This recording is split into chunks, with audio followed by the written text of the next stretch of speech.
Engineering mathematics 1च्या लेक्चरमध्ये तुमचे पुन्हा स्वागत आहे आणि आज आपण टू व्हेरिएबल्सच्या मूल्यांकनाच्या लिमिटबद्दल बोलणार आहोत. मागील लेक्चरमध्ये आपण पाहिले आहे की हे लिमिट x y जसे x y goes to x0 y0 equal a आहे हे एप्सिलॉन डेल्टा दृष्टिकोन वापरून परिभाषित केले गेले होते. याचा अर्थ दिलेल्या रियल नंबरसाठी एप्सिलॉन पॉझिटिव्ह असेल तर आपण one real number delta positive शोधू शकतो, जसे की f x minus a epsilon पेक्षा कमी आहे म्हणून येथे x y आणि मायनस त्याची लिमिटिंग व्हॅल्यू l या दोघांतील फरक हा आर्बिट्ररी एप्सिलॉन साठी दिलेल्या नंबरासाठीच्या एप्सिलॉन पेक्षा कमी आहे जेव्हा हा x y x0 y0 पॉइंटच्या डेल्टा नेबरहूड मध्ये असतो.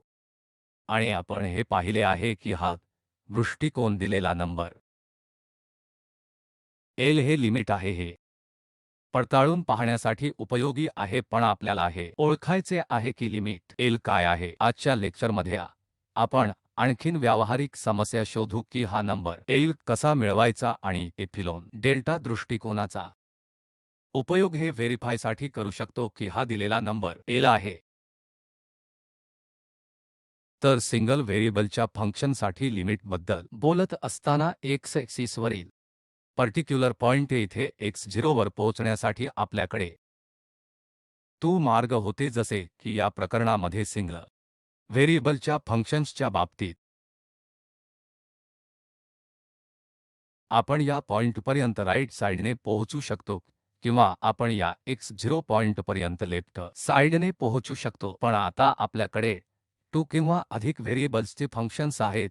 या प्रकरणात समजा येथे हा आहे x ॲक्सिस y ॲक्सिस आणि z ॲक्सिस, तर x y प्लेनमध्ये आपल्याकडे या फंक्शनचा डोमेन आहे. समजा आपल्याला जर येथे या p पॉइंट पर्यंत पोहोचायचे असेल तर या पॉइंटवर पोहोचण्यासाठी अनेक मार्ग आहेत. आपण लिमिट मिळवण्यासाठी या पॉइंट पर्यंत कोणत्याही दिशेने आणि कोणताही मार्ग वापरून जाऊ शकतो, जसे x y या विशिष्ट पॉइंट p पर्यंत पोहोचतो. याउलट सिंगल व्हेरिएबल असलेल्या फलनामध्ये आपल्याकडे केवळ 2 मार्ग आहेत.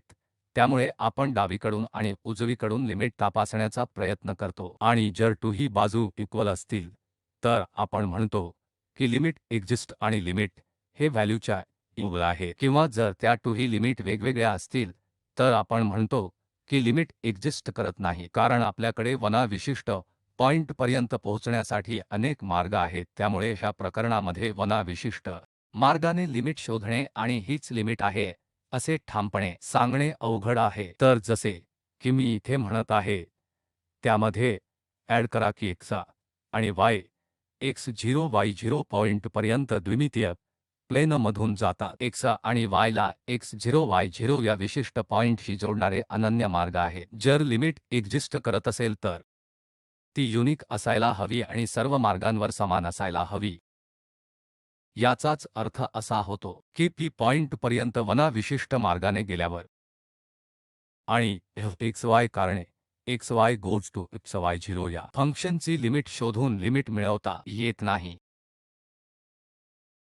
तथापि जर लिमिट मार्गावर अवलंबून असेल तर जर आपल्याला 2 भिन्न मार्ग सापडले की लिमिट वेगळी आहे तर किमान आपण असा निष्कर्ष काढू शकतो की लिमिट एक्झिस्ट करत नाही. पण तो किंवा अनेक वेगवेगळ्या मार्गांनी लिमिट मिळवणे, जरी ती लिमिट समान असली तरी आपण असा निष्कर्ष काढू शकत नाही की विशिष्ट संख्या ही लिमिट आहे, कारण काही इतर मार्ग असू शकतात जिथे लिमिट भिन्न असू शकते. म्हणून निष्कर्ष काढला की काही विशिष्ट मार्गावरील लिमिट शक्य नाही.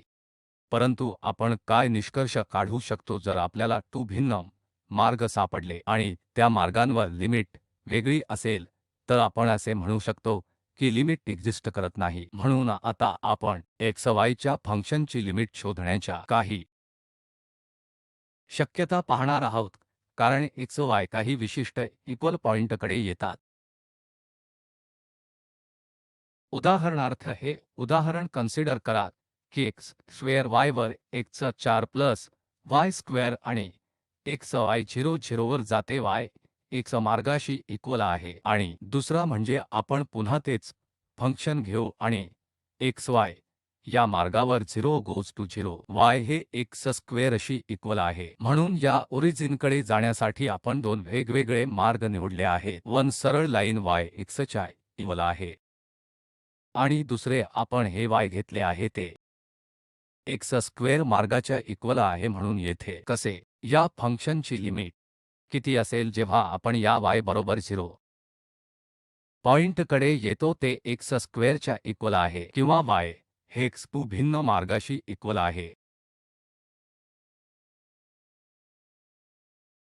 म्हणून जर आपण y बरोबर x इक्वल घेतले तर येथे आपण ओरिजिनच्या कडे जात आहोत आणि या प्रकरणात जेव्हा y x च्या समान असेल तर आपण येथे x स्क्वेअर ठेवू आणि नंतर y पुन्हा x होईल. म्हणून आपल्याकडे x power 4 plus x square आहे आणि आता x गोज टू 0 आपण पोहोचू शकतो कारण या मार्गावर आता आपण हे y इक्वल x ला प्रतिबंधित केले आहे. म्हणून आपण येथे y इक्वल टू x ने बदलली आहे. म्हणून आता आपण घेऊ शकतो की x गोज टू 0 ए लिमिटला काय होईल. म्हणून येथे x ची लिमिट 0 वर जाईल आणि हे x स्क्वेअर आहे जे आपण कॅन्सल करू शकतो जेणेकरून तुमच्याकडे अजून x स्क्वेअर प्लस 1 असेल आणि नंतर ही लिमिट गोज टू 0 म्हणून या मार्गावर y या सरळ लाईन मध्ये x च्या इक्वल आहे जे ओरिजिनच्या जवळ येत आहे.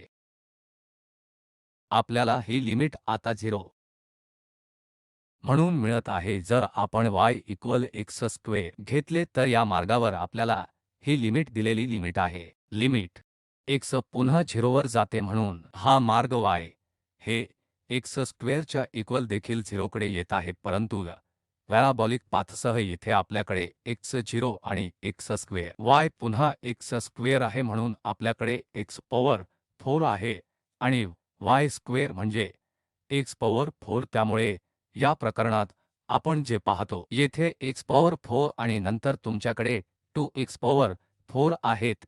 त्यामुळे ही लिमिट फक्त अर्धी असेल. त्यामुळे या मार्गावर आपल्याला लिमिट अर्धी मिळत आहे. सरळ लाईन y x च्या इक्वल लिमिट 0 आहे. y equal x square limit अर्धी आहे. म्हणून आता आपण असा निष्कर्ष काढू शकतो की ही limit x y 0 0 x square y वर x 4 प्लस y स्क्वेअर यात एक्झिस्ट करत नाही. या प्रकारचे दुसरा उदाहरण आपण x x ची limit goes to 0 1 tan inverse y वर x वर जातो. तर या प्रकरणात आपल्याकडे पुन्हा हे x y प्लेन आहे आणि आपण 0 पॉइंटकडे येत आहोत. म्हणून x 0 y 1 त्यामुळे कुठेतरी येथे आहे. म्हणून आपण पुन्हा 2 मार्ग घेऊ. आपण हे y निश्चित करू शकतो आणि हे 2 मार्ग घेऊ कारण x उजव्या बाजूने किंवा डाव्या बाजूने या पॉइंटकडे येतो. म्हणून या मार्गावर आपण y ला 1 म्हणून निश्चित करू आणि मग आपण या 2 विशिष्ट मार्गांवर या लिमिटचे मूल्यांकन करू किंवा विचारात घेऊ. या प्रकरणात जर आपण y इक्वल टू 1 ठरवले आणि नंतर या 2 दिशांनी x ते 0 गाठले तर जर ते लेफ्ट हँड साइडला गेले x गोज टू 0 म्हणून टॅन 1 वर x इन्व्हर्स करा. म्हणून तुम्ही लक्षात घ्या की जर x निगेटिव्ह असेल तर x वरील हे सर्व संख्या निगेटिव्ह असतील. म्हणून x इन्फिनिटीला येताच x वर 1 x मायनस इन्फिनिटी कडे जाईल. म्हणून टॅन इन्व्हर्स मायनस अनंत 2 ने मायनस पाय मिळेल. त्याचप्रमाणे जर आपण या 0 1 पॉइंटच्या उजव्या बाजूने या पॉइंटकडे गेलो मग या प्रकरणात हे इन्फिनिटी होईल आणि टॅन इन्व्हर्स इन्फिनिटी होईल. म्हणून आपल्याला पाय बाय 2 लिमिट मिळेल. म्हणून पुन्हा एकदा या उदाहरणात आपण पाहिले की 2 वेगवेगळ्या मार्गांनी ते आपल्या 2 वेगवेगळ्या लिमिट आहेत. त्यामुळे आपण काय निष्कर्ष काढू शकतो की पुन्हा दिलेल्या limit x y goes 2 0 1 tan inverse y वर x एक्झिस्ट करत नाही कारण ही लिमिट मार्गावर अवलंबून असते. जर आपण हे पुढील उदाहरण x y वर x square plus y square आणि x y गोज टू 0 0 तर या प्रकरणात आपण ओरिजिनकडे जात आहोत आणि फंक्शन xy वर x square plus y square आहे. म्हणून आपण एक जनरल मार्ग घेतो y हे mx च्या इक्वल आहे, याचा अर्थ येथे y भिन्न m सह x च्या बरोबरीने आहे. म्हणून आपण या पॉइंटकडे येत आहोत वेगवेगळ्या सरळ लाईनच्या बाजूने, त्यामुळे या सरळ लाईनचा स्लोप वेगळा आहे. म्हणून m कोणतेही व्हॅल्यू घेऊ शकतो आणि मग आपण या सरळ लाईनसह 0 0 कडे जात आहोत.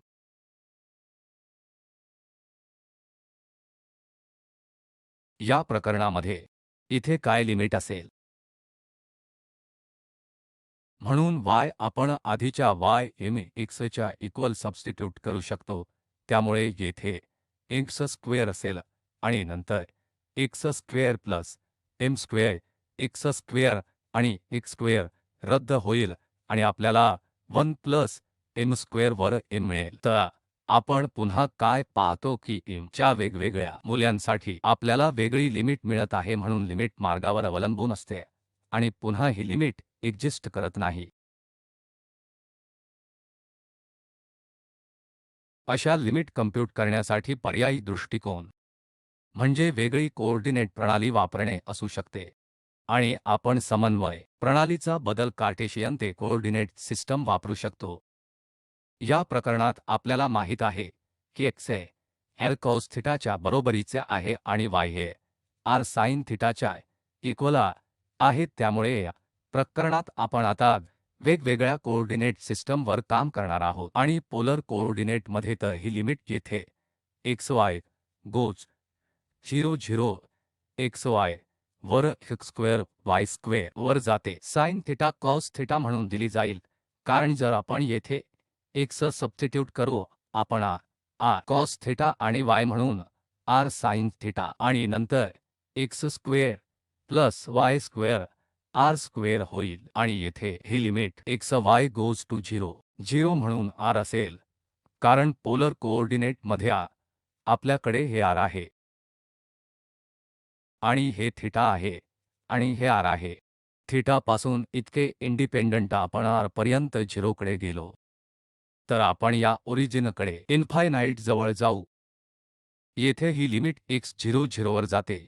या लिमिटच्या इक्वल r गोज टू 0 आणि r cos theta r sin theta वर r स्क्वेअर आणि हे किंवा रद्द केले जाते. म्हणून आपल्याला ही cos थीटा आणि sin थीटा मिळते. तर आपण काय निरीक्षण करू शकतो की ही लिमिट थीटावर अवलंबून आहे. म्हणून जर आपण या लिमिट पर्यंत किंवा या ठिकाणी या दृष्टिकोनाकडे जाण्यासाठी वेगळा पॉइंट निवडला तर ओरिजिन मग व्हॅल्यू भिन्न असेल. म्हणून पुन्हा अशीच परिस्थिती जी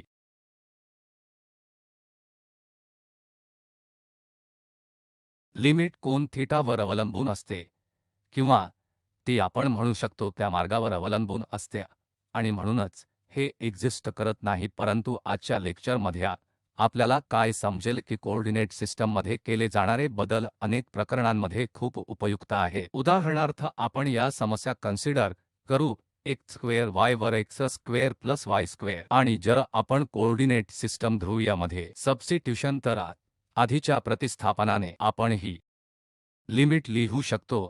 x y goes to 0 0 x square y वर जातो x square y square equal आहे.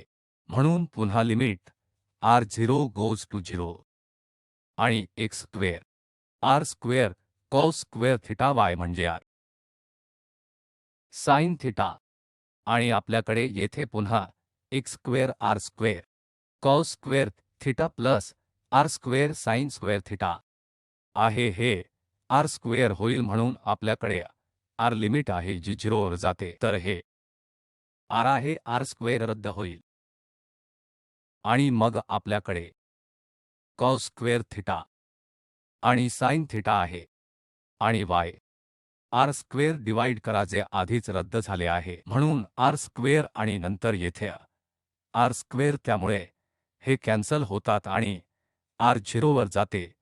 त्यामुळे थीटा पासून इंडिपेंडंट आपण इथे थीटा फिक्स करत नाही, कारण थीटाचे व्हॅल्यू काहीही असले तरी आपल्याकडे येथे 1 मर्यादित संख्या आहे आणि नंतर r गोज टू 0 आणि हे 0 होईल। या प्रकरणात हे लिमिट 0 आहे, म्हणून कोऑर्डिनेट सिस्टममध्ये बदल करून मूल्यमापन सोपे होते आणि आपण आता निष्कर्ष काढू शकतो की लिमिट 0 आहे। आपण पुन्हा लक्षात घेतले की आपण मार्ग निश्चित केला नाही, कारण येथे ही लिमिट आपल्याला थीटा पासून स्वतंत्रपणे मिळाली, म्हणून थीटाची व्हॅल्यू निश्चित केल्याशिवाय आपल्याकडे या 0 कडे जाण्याचा दृष्टिकोन आहे, म्हणून हे लिमिट विशिष्ट मार्गाला लागून नाही, हे मार्गाच्या इंडिपेंडंट आहे, जेणेकरून मी जे म्हटले की अशा प्रकारे कोऑर्डिनेट सिस्टम बदलणे खूप उपयुक्त आहे। उदाहरणार्थ आपण या विशिष्ट प्रकरणात पाहिले आहे की एखादा पुन्हा गोंधळून जाऊ शकतो की या पॉइंटपर्यंत y इक्वल mx लाईनला लागून जाणे 0 म्हणून लिमिट देखील देईल, परंतु येथे आम मार्ग निश्चित केला आहे, म्हणून y हे mx च्या इक्वल आहेत। या 0 पॉइंटकडे येणाऱ्या सरळ लाईन आहेत। y हे mx च्या इक्वल हे करून आणि x गोज टू 0 समजून आपण निष्कर्ष काढू शकत नाही की दिलेली संख्या किंवा दिलेली लिमिट ही फंक्शनची लिमिट आहे, परंतु या प्रकरणात कोऑर्डिनेट सिस्टम बदलून आपल्याकडे वेगळी कोऑर्डिनेट सिस्टम आहे, जिथे आपण काहीही निश्चित केले नाही, म्हणून जर ते थीटा पासून इंडिपेंडंट असेल तर आपण काही संख्यांजवळ पोहोचत आहोत, तर ही लिमिट असेल। आपण हे आणखी काही उदाहरणात शोधू। म्हणून थीटावर कोणतेही डिपेंडन्सी नाही, म्हणून या प्रकरणात लिमिट एक्झिस्ट करत नाही आणि लिमिट इक्वल टू 0 आहे, म्हणून येथे sign inverse x plus 2y आणि 3x प्लस 6y म्हणून कोऑर्डिनेट सिस्टममध्ये बदल न करता हा दुसरा दृष्टिकोन आहे। आपण येथे निरीक्षण करू शकतो की x प्लस 2y आणि येथे देखील टॅन पुन्हा युक्तिवाद इन्व्हर्स करतो त्याच्या 3 टाइम्स x प्लस 2y, म्हणून आपल्याकडे समान संख्या x प्लस 2y आहे आणि येथे देखील 3 टाइम्स y प्लस 2y आहे, म्हणून जर आपण x प्लस 2y ला नवीन व्हेरिएबल t म्हणून नवीन पॅरामीटर म्हणून कन्व्हर्ट केले तर आपण ही लिमिट साइन इन्व्हर्स लिमिट मध्ये बदलू शकतो, म्हणजे हे t म्हणून सबस्टिट्यूट केले आणि नंतर टॅन 3 टाइम्स t इन्व्हर्स केला आणि लिमिट t 0 वर पोहोचली। त्यामुळे मार्ग निश्चित केल्याशिवाय हा आणखी सोयीस्कर मार्ग आहे, म्हणून आपण पुन्हा मार्ग निश्चित करत नाही, परंतु आपण हा संबंध बदलले आहे। येथे x प्लस ते y जो दिसून येतो या फंक्शनमध्ये सर्वत्र, त्यामुळे येथे x प्लस 2y आणि पुन्हा समान कार्यक्षमता होती, परंतु 3 टाइम्स x प्लस 2y सह जे आपण t ने बदलले आहे, त्यामुळे ते 3 टाइम्स t बनते। आणि आता आपण समस्या बदलली आहे मर्यादेच्या समस्येमध्ये सिंगल व्हेरिएबल ज्याची आपण कम्प्यूट करू शकतो, त्यामुळे या प्रकरणात ते 0 सारखे आहे, म्हणून आपण करू शकतो 1 हॉस्पिटल रूल लागू करा, जे म्हणते की हे 1 स्क्वेअर रूट 1 मायनस स्क्वेअर असेल आणि नंतर येथे हे 3 आणि 1 प्लस 9 t स्क्वेअर असेल आणि नंतर लिमिट गोज टू 0। या प्रकरणात t गोज टू 0 तो 1 होईल आणि नंतर आपल्याकडे 3 आहे, म्हणजे 1 बाय 3, त्यामुळे ही लिमिट 1 बाय 3 होईल। त्यामुळे पुन्हा हा दुसरा दृष्टिकोन आहे जो काही प्रकरणांमध्ये उपयुक्त ठरू शकतो, जेव्हा आपण 2 व्हेरिएबलची कार्ये 1 व्हेरिएबलमध्ये बदलू शकतो। म्हणून आता लिमिटसह काम करण्याबद्दल काही टिप्पणी तर आपल्याकडे काय आहे, जर हे y ची लिमिट गोज टू L1 आणि xy L2 आणि xy गोज टू 0, तर या दोन लिमिट दिल्या आहेत। मग आपण या k टाइम्स fxy ला कम्प्यूट करू शकतो। xy ची k टाइम्स लिमिट असेल, कारण xy goes to x0 y0, तर हे k कॉन्स्टंट आहे की ही लिमिट k टाइम्स L1 असेल। पुन्हा जेव्हा आपण हे xy आणि प्लस किंवा मायनस gxy ॲड करतो, तेव्हा आपल्याकडे मर्यादित परिमाण असतात, येथे L1 आणि L2 देखील असतील, म्हणून L1 L2 L1 प्लस आणि मायनस. जर तो तेथे प्लस असेल तर प्लस दिसून येईल, जर तो येथे मायनस असेल तर मायनस L2 येईल. आता आपल्याकडे xy मध्ये gxy इंटू gxy मध्ये फंक्शनचे प्रोडक्ट आहे, तर हे L1 आणि L2 चे प्रोडक्ट असेल. जर आपल्याकडे येथे xy असेल तर gxy वर या प्रकरणात जर हे L2 0 नसतील, कारण जर L 0 नसेल तर आपण 0 ने डिवाइड करू शकत नाही, तर ही लिमिट देखील असेल L1 L2 या अटीवर की L2 0 च्या इक्वल नाही. या कार्यरत नियमांचे काही अधिक सामान्यीकरण होऊ शकते जेव्हा तेथे इन्फिनिटी असते, तेव्हा देखील आपण वापरू शकतो. म्हणून जर ही लिमिट xy जसे xy goes to x0 y0 हे इन्फिनिटी आहे आणि येथे या gxy ची लिमिट जसे xy goes to x0 y0 हे इन्फिनिटी आहे. या केसमध्ये आपण या टू फंक्शन fxy gxy जसे xy goes to x0 y0 हे इन्फिनिटीच्या प्रोडक्टच्या या लिमिट कम्प्यूट करू शकतो. येथे देखील आमच्याकडे प्लस इन्फिनिटी आहे, त्यामुळे ही लिमिट प्लस इन्फिनिटी असेल. आपण टू फंक्शन देखील ॲड करू शकतो आणि लिमिट घेऊ शकतो, कारण xy गोज x0 y0 आणि हे इन्फिनिटी प्लस इन्फिनिटी असेल, जे आपल्याला माहित आहे की ते पुन्हा इन्फिनिटी आहे. येथे आपल्याकडे लिमिट प्लस इन्फिनिटी आहे आणि जी मायनस इन्फिनिटी जवळ येत आहे, कारण xy goes to x0 y0. म्हणून या प्रकरणात 1 मायनस इन्फिनिटी असल्याने दुसरे 1 प्लस इन्फिनिटी आहे, म्हणून प्रोडक्ट पुन्हा मायनस साइनसह इन्फिनिटी होईल, कारण येथे 1 निगेटिव्ह आहे. 1 प्लस म्हणजे प्लस आणि मायनस 1 मायनस आहे 1 आणि मग तुमच्याकडे इन्फिनिटी आहे, म्हणून हे इन्फिनिटीच्या जवळ येईल. जर आमच्याकडे एक xy असेल तर इन्फिनिटी कडे जात आहे आणि gxy काही फायनाइट रियल नंबरच्या जवळ येत आहे. या प्रकरणात आपण अशा लिमिट xy प्लस किंवा मायनस gxy चे मूल्यांकन करू शकतो, कारण हे अगोदरच इन्फिनिटी आहे आणि नंतर आपल्याकडे येथे gxy हे a च्या इक्वल आहे. जोपर्यंत ही मर्यादित संख्या आहे तोपर्यंत ही संख्या काय आहे हे काही फरक पडत नाही, तर ही लिमिट फक्त इन्फिनिटी असेल.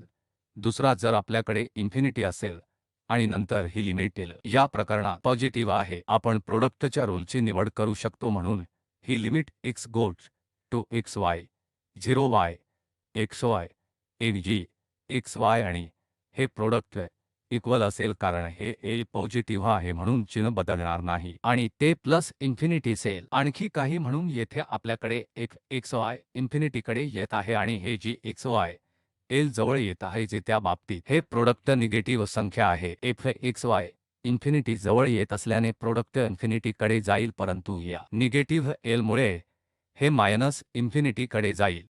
आता जर fxy इन्फिनिटी जवळ येत असेल आणि gxy रियल नंबर असेल तर लिमिट ही रियल नंबर आहे. त्या बाबतीत कोशंट हा येथे xy वर xy आहे, म्हणून येथे हे xy अनंताकडे जात आहे आणि gxy काही संख्या a आहे, त्या बाबतीत ही लिमिट असेल.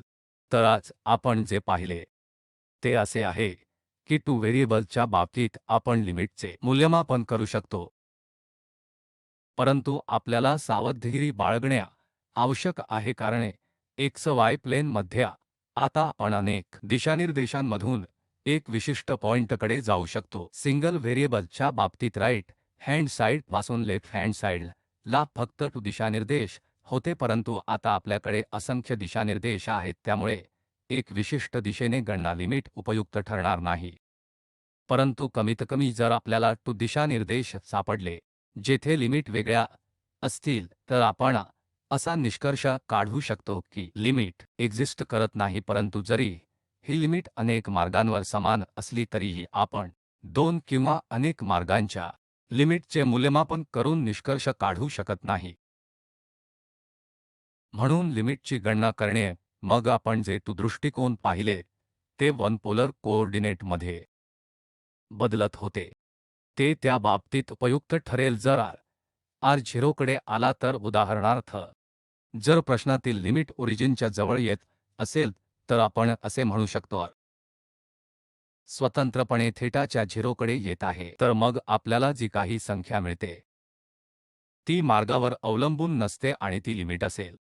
दुसरा दृष्टिकोन जो आपण पाहिला आहे की आपण बऱ्याच परिस्थितीमध्ये वना संख्येला